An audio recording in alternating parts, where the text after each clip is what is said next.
तो आज हम संस्कृत कक्षा 10 का most VVI questions objective questions को देखने वाले हैं। एमसीक्यू टाइप के क्वेश्चंस रहेंगे, ठीक है। 50 मोस्ट वीवीआई क्वेश्चन। तो एमसीक्यू क्वेश्चंस हैं। तो पहला, मंगलम पाठ कहाँ से संकलित है? तो मंगलम पाठ उपनिषद से संकलित है। यहाँ आंसर रॉन्ग दिया गया है, ठीक है। उसके बाद अनोर नियम महतो महियम किस उपनिषद से लिया है? किस उपनिषद से लिया है? तो एक मिनट। अनोर नियम महतो महियम किस उपनिषद से है? तो ये है हमारा कठोर उपनिषद से, ये दूसरा वाला उपनिषद है। उसके बाद महान से महान क्या है? तो हमारा आत्मा महान से महान और सूक्ष्म से सूक्ष्म है। नदियां नाम और रूप को छोड़कर कहाँ किसमें मिल जाती है? तो नदियां नाम और रूप को छोड़कर समुद्र में मिल जाती हैं। किसकी विजय नहीं होती है? तो असत्य की विजय नहीं होती है।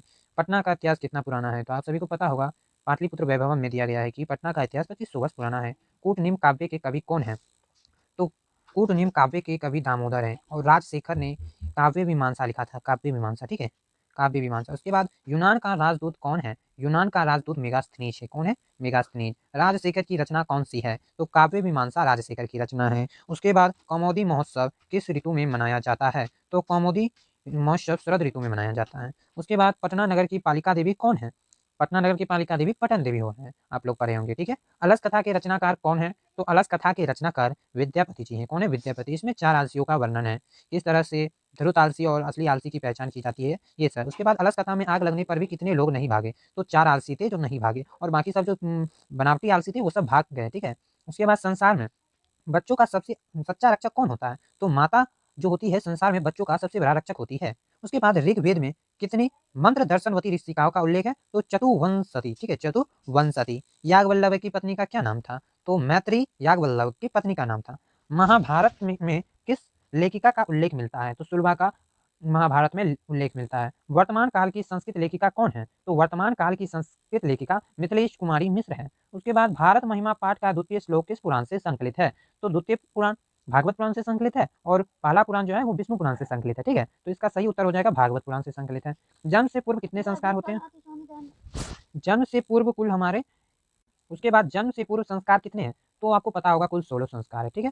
और जिसको 6 भागों में बांटा गया है। कितने भागों में? 6 भागों में। जिसमें जन्म से पूर्व हमें बताया गया है कि 3 संस्कार होते हैं। जन्म से पूर्व कितने संस्कार होते हैं? 3 संस्कार होते हैं। सप्तपदी किरण या संसार में संपन्न होती है। सप्तपदी क्रिया संसार में संपन्न, संसार नहीं, यहाँ संस्कार होना चाहिए, ठीक है। संपन्न होती है तो विवाह, 7 फेरा जो लिया जाता है उसी को कहते हैं। उसके बाद विदुर नीति किस ग्रंथ का विशेष अंत है, सॉरी अंश है? तो विदुर नीति महाभारत का अंश है। धर्म की रक्षा किससे होती है? तो सत्य से धर्म की रक्षा होती है, ठीक है। मंदाकिनी वर्णम पाठ रामायण के किस कांड से संग्रहित है? तो मंदाकिनी वर्णम पाठ रामायण के अयोध्या कांड से संकलित है। इस पाठ में बताया गया है कि राम सीता वनवास के समय में मंदाकिनी पर्वत, सॉरी चित्रकूट पर्वत के नजदीक मंदाकिनी नदी के पास जाते हैं, और राम जी सीता को मंदाकिनी नदी की विशेषता बताते हैं। तो इसका सही उत्तर अयोध्या कांड हो जाएगा। कनार किस दर्शन के प्रवर्तक हैं? तो कनार वैशेषिक दर्शन के प्रवर्तक हैं। उसके बाद शास्त्र कितने तरह के होते हैं? तो शास्त्र कुल 6 प्रकार के होते हैं। पाणिनि कृत किम प्रसिद्धम, पाणिनि कृत कथा प्रसिद्ध है। तो व्याकरण के जनक है पाणिनि, आपको ये पता होगा। तो पाणिनि कृत की प्रसिद्ध क्या है? तो व्याकरण है। क्रिया बिना भार किम, क्रिया के बिना भार क्या है? तो ज्ञान के बिना क्रिया भार है। आपको के पास ज्ञान बहुत रहेगा लेकिन आप ज्ञान का प्रयोग नहीं कीजिएगा तो वो भार है, ठीक है। कौन वैर को बढ़ाता है? स्वार्थ वैर को बढ़ाता है। उसके बाद पटना का कौन सा नाम पाटल पुष्प की पुतलिका निर्माण के आधार पर है? तो पाटलिपुत्र हो जाएगा। उसके बाद किसके शासन काल में कौमुदी महोत्सव मनाया जाता था? तो गुप्त काल के समय में कौमुदी महोत्सव मनाया जाता था। मंगलम पाठ का वेदा हमंतम कृष्ण महंतम किस उपनिषद से है? तो श्वेतासर उपनिषद से। वेद हमंतम कृष्ण महंतम, इसमें बताया गया है कि वेद रूपी पुरुष किस तरह से इस संसार को पार करते हैं। उसके बाद दामोदर गुप्त महितल तिलकम किसे कहा है? तो पाटलिपुत्र को कहा है, ठीक है। पाणिनि पिंगल आदि आचार्य कहाँ परीक्षित होकर प्रसिद्ध हुए? तो पाटलिपुत्र में आके प्रसिद्ध हुए।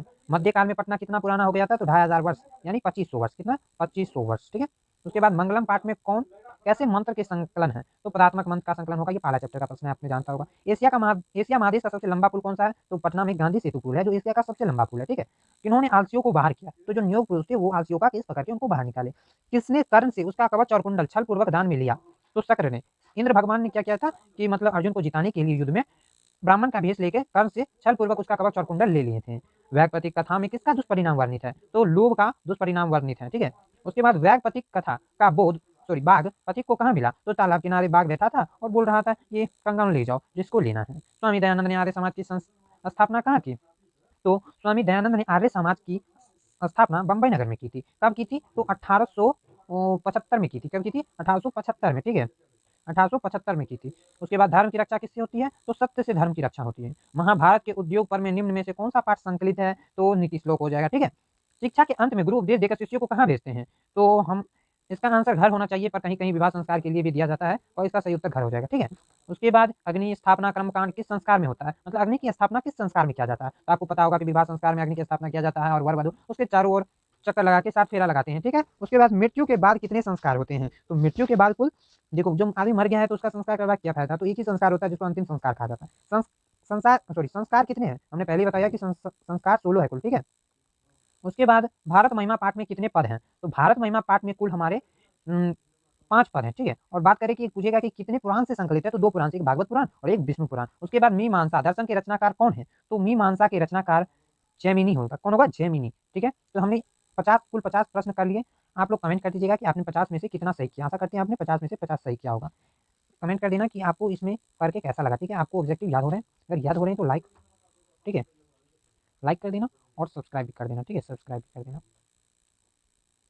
मिलते हैं अगली क्लास में पार्ट 2 के साथ। अगली बार हम फिर से 50 ऑब्जेक्टिव लाएंगे आप लोगों के लिए संस्कृत का।